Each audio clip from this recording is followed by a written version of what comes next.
नमस्कार मित्रों, मैं अजय विक्रम सिंह आप सभी के अंदर उपस्थित ईश्वर को सादर प्रणाम करता हूँ। मित्रों, पीछे जो वीडियोस जा रहे हैं उसके बाद आप लोगों का जो प्यार मिल रहा है उसकी वजह से हम अपने कार्य को थोड़ा सा और आगे बढ़ाते हैं। जो कमेंट आ रहे हैं, जो कॉल्स आ रही हैं, जो मैसेज आ रहे हैं, उन सब का एक निचोड़ निकालते हैं और अगले वीडियोस के लिए आपके लिए हम आते हैं। अब जो बात आ रही है सामने कि एक अच्छा पेरेंट्स हम कैसे बने, कैसे हम बच्चों के सामने अपने आप को एक अच्छा पेरेंट्स दिखाएं कि हम अच्छे पेरेंट्स हैं, इसके लिए हम लोगों को क्या करना चाहिए, कौन सी बातें याद रखनी चाहिए। सबसे बड़ी बात यह है कि जब भी आप अपने घर पे आएँ, एक पेरेंट के रूप में आएँ। आप कहीं जॉब करते हैं, किसी भी डिपार्टमेंट में हैं, पुलिस में हैं, आईएएस हैं, पीसीएस हैं, एडवोकेट हैं, टीचर हैं, डॉक्टर हैं, किसी भी प्रोफेशन में आप हैं। जब आप गेट के अंदर आइए तो एक पेरेंट्स के फॉर्म में आइए, क्योंकि अंदर आपका एक बच्चा है, ना कि आपका कोई क्लाइंट है। उसके सामने आपके प्रोफेशन की झलक बिल्कुल नहीं दिखनी चाहिए। अगर ऐसा हो रहा है तो सबसे पहले पावदान पर ही आप फेल हो गए, क्योंकि अगर आप मान लीजिए आपकी पत्नी जज है या एडवोकेट है या डॉक्टर है, तो क्या आप चाहेंगे कि वो घर में भी वही रोल पे रहे? बिल्कुल नहीं चाहेंगे। तो जब आप नहीं चाहेंगे तो बच्चा भी नहीं चाहता है कि हमारे पेरेंट्स अपने प्रोफेशन के साथ घर पे आए।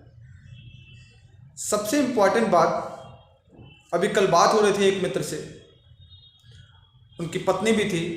बातों बातों में उनकी पत्नी ने कहा कि सर, अगर ये बच्चा ना होता, मेरा 6 साल 7 साल का बच्चा था, अगर ये बच्चा ना होता मेरा, तो हम इनका कब को छोड़ के जा चुके होते, हम कोई डिसीजन ले लिए होते।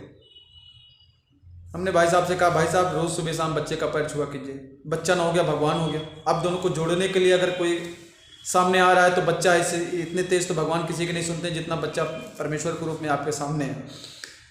मैक्सिमम 70% परिवार की यही हालत है। स्टार्टिंग में बहुत प्यार होता है, लेकिन जैसे ही बच्चा आता है हम लोग कहीं ना कहीं बच्चे के को लेकर के जो है एक दूसरे से जुड़े होते हैं, कंप्रोमाइज़ करते हैं, सेक्रीफाइस करते हैं, जो भी चीज़ें होती हैं कहीं ना कहीं हम बच्चे का मुंह देखते हैं। लेकिन अब बच्चे का कैरियर कैसे बने, बच्चे को हम समझे कैसे, उसके लिए हमें बच्चे के जैसा ही सोचना पड़ेगा। बच्चा छोटा हो या बड़ा हो, उसके अंदर अहंकार होता है। वो जब भी आपको ये आदेश या उपदेश देते हैं तो वो बिल्कुल जो है उसका विरोध करता है। अगर आपको ऐसा लग रहा है कि आपका बच्चा आपके हाथ से बाहर जा रहा है, थोड़ा सा बड़ा हो गया, मान लीजिए वो 6, 7, 8 स्टैंडर्ड में बात कर रहा है, क्लास में है, तो आप उसको दंडित मत कीजिए, आप उसको पुरस्कृत कीजिए। पुरस्कृत कैसे करेंगे? ये नहीं कि उसको कुछ देना है आप, नहीं तो और खराब हो जाएगा।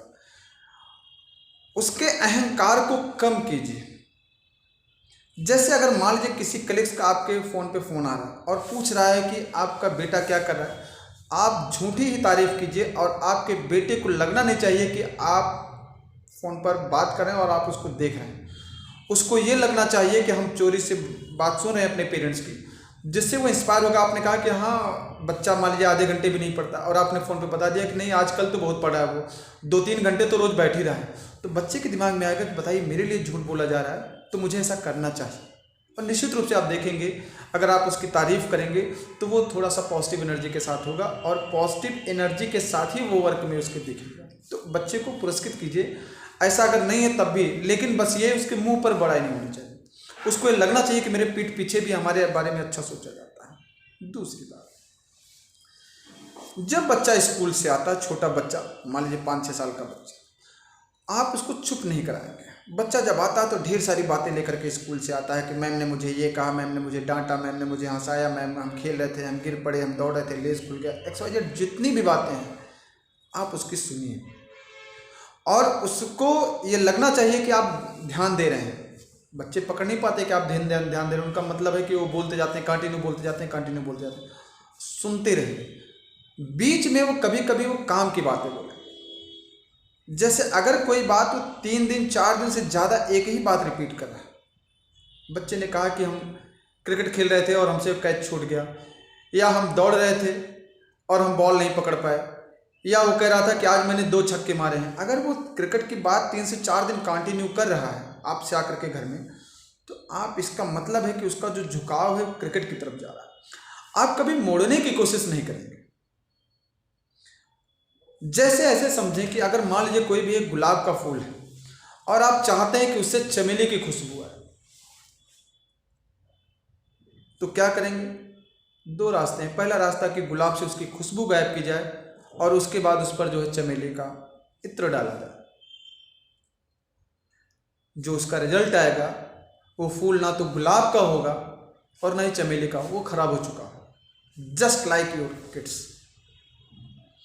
अपने बच्चे के ऊपर आप प्रेशर नहीं देंगे, उसको समझिए कि उसका डायरेक्शन क्या है। वो आपकी प्रॉपर्टी नहीं है, ईश्वर का वो वरदान है, आपकी प्रॉपर्टी नहीं है। आप उसको प्रॉपर्टी समझ करके, सबसे बड़ी बात तो यही होती है कि आप हर एक चीज़ को अपनी प्रॉपर्टी समझते हैं। प्रॉपर्टी नहीं है, वो भी इंसान है, वो भी अपनी अहमियत रखता है। आपको उसको समझना है, आप उसके हेल्पिंग हैं और आपको उसके डायरेक्शन में ही काम कर करके उसका बेस्ट करना है। तो अगर मान लीजिए वो क्रिकेट की बात करता है 3 दिन 4 दिन, तो आप एक बैट ला करके उसको दे दीजिए। हो सकता है उसका क्रिकेट में इंटरेस्ट हो और धीरे धीरे वो क्रिकेट के फॉर्म में निकल जाए, क्रिकेट के फील्ड में निकल जाए। इसी तरह से अगर वो मान लीजिए म्यूजिक की बात करता है कि आज हमने म्यूजिक बजाया, आज हमने ये गाना गाया, तो इसका मतलब है म्यूजिक के रूप में, और उसकी हेल्प जो है आप म्यूजिक के रूप में कीजिए। जब किसी भी बात को पेरेंट्स अपने बच्चे को समझाते हैं तो हमेशा मान के रखिएगा कि वो 50% बच्चे जो है उसका विरोध करते हैं, वो अंतर्मन से करते हैं। कभी कभी अगर जवाब भी देते हैं बच्चे, जो भी चीज़ें हैं, लेकिन वो कहीं ना कहीं उनका ईगो हर्ट होता है और वो उसका जवाब देते हैं। तो हमको ये नहीं करना।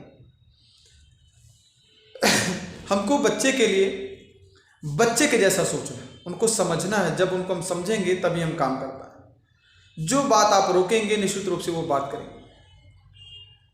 फ्रायड नाम का एक दार्शनिक जो है अपनी पत्नी के साथ शाम को एक पार्क में घूम रहा था।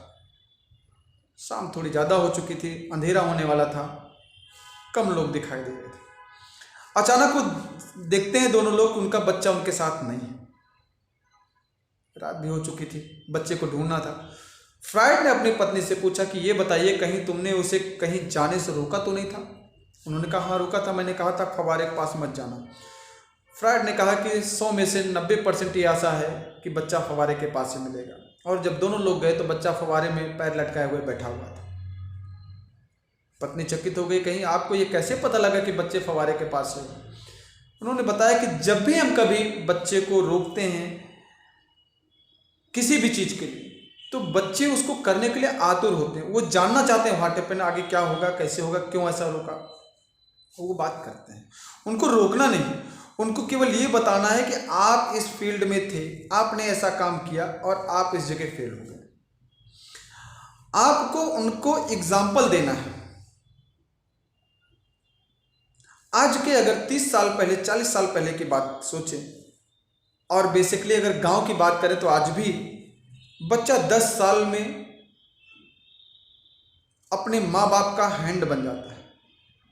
एक 10 साल की बेटी अपने पिता का खाना लेकर के खेत में जाती है। एक 10 साल का बेटा स्कूल से आता है तो अपने घर की सफाई करता है, जानवरों को चारा डालता है, जानवरों की सेवा करता है, जो भी काम जनरल काम वो करता है। अगर आज की बात की जाए, आज के परिवेश की बात की जाए, तो हम अपने बच्चे को टेबल पर खाना देते हैं, उसके बिस्तर पर खाना देते हैं। खाना बनाना तो बड़ी दूर की बात है।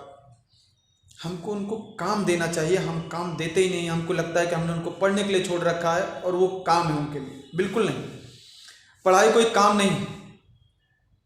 उसके साथ साथ उनको इंटरटेन कीजिए। हो सकता है उसका इंटरेस्ट जो है खाना बनाने में, हो सकता है उसका इंटरेस्ट कुछ काम करने में, हो सकता है आपके बिजनेस में उसका इंटरेस्ट हो, तो जरूर उसका हाथ बटाइए। जब उसका हाथ बटाएंगे तो दोनों काम, उसका कॉन्फिडेंस भी बढ़ेगा और वो पढ़ना भी चाहेगा, निश्चित रूप से उसमें निखार आएगा। दोनों काम वो करेगा और मैनेज करेगा और अच्छा करेगा। जब आप जिम्मेदारी देंगे तो जिम्मेदार बनेंगे।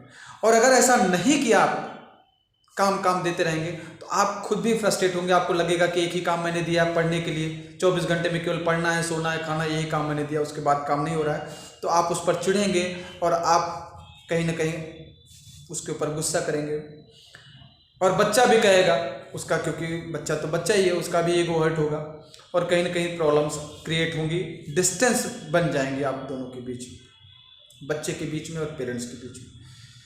आप बच्चों को काम दीजिए, नहीं तो 25 साल बाद जब इन दोनों की शादी होगी, बच्चों की मान लीजिए शादी होती है, तो जो बेटी है वो अपने पति को अपने पापा के फॉर्म में देखना चाहती है कि जैसे पापा साथ देते थे, जैसे पापा चम्मच से खिलाते थे, जैसे पापा ऐसा काम करते थे और हमको कुछ नहीं करना पड़ता था, सेम वही बेटे की तरफ से रहेगा। वो उस पत्नी के अंदर अपनी माँ को देखना चाहेगा कि जैसे माँ मुझे ला करके खाना देती थी बिस्तर पे, जैसे हम सो के उठते थे देर में, जैसे हम कुछ करते थे।